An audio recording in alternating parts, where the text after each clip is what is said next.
Weight loss ಜರ್ನಿಯ 2ನೇ ದಿನ. ಮಂತ್ರಾಲಯಕ್ಕೆ ಹೋಗಿದ್ರಿಂದ ಫುಲ್ ಡೇ ಉಪವಾಸ ಇದ್ದೆ.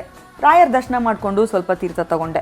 ಸಂಜೆ 1 ಲೋಟ ಶುಗರ್ಲೆಸ್ ಕಾಫಿ ಕುಡಿದೆ. ರಾತ್ರಿ ಮತ್ತೆ ಸ್ವಲ್ಪ ತೀರ್ಥ ಕುಡಿದೆ. ಇವತ್ತಿನ ದಿನಕ್ಕೆ ಕಂಪ್ಲೀಟಾಗಿ ಫಾಸ್ಟಿಂಗ್ ಇದ್ದಿತ್ತು. ಫಾಸ್ಟಿಂಗ್ ಇರೋ ದಿನ ನೀವು ಬೇಕಿದ್ರೆ ಶುಗರ್ಲೆಸ್ ಕಾಫಿ, ಟೀ, ಮಜ್ಜಿಗೆ, ಮೊಸರು ಈ ಥರದನ್ನು ತಗೋಬೋದು. ಫಾಸ್ಟಿಂಗ್ ಅವಾಗವಾಗ ಮಾಡೋದ್ರಿಂದ ಬಾಡಿನಲ್ಲಿರುವಂತಹ ಫ್ಯಾಟು ಬೇಗ ಕರಗೋದಕ್ಕೆ ಶುರು ಆಗುತ್ತೆ. ನಮ್ಮ ದೇಹದ ತೂಕ ಬಂದು 4 ಡಿಫ್ರೆಂಟ್ ಟೈಪ್ನಲ್ಲಿ ಇನ್ಕ್ರೀಸ್ ಆಗುತ್ತೆ.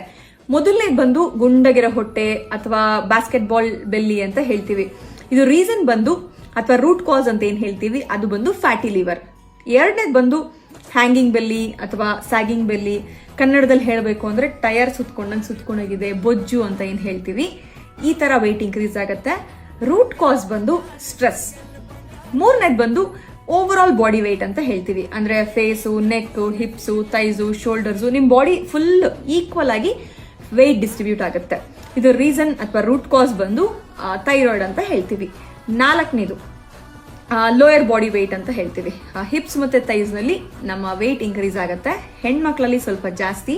ರೂಟ್ ಕಾಸ್ ಬಂದು ಓವರೀಸ್ ಅಂತ ಹೇಳ್ತೀವಿ. ಸೊ ಈ 4 ವಿಧದಲ್ಲಿ ನಮ್ಮ ದೇಹದ ತೂಕ ಇನ್ಕ್ರೀಸ್ ಆಗೋದು.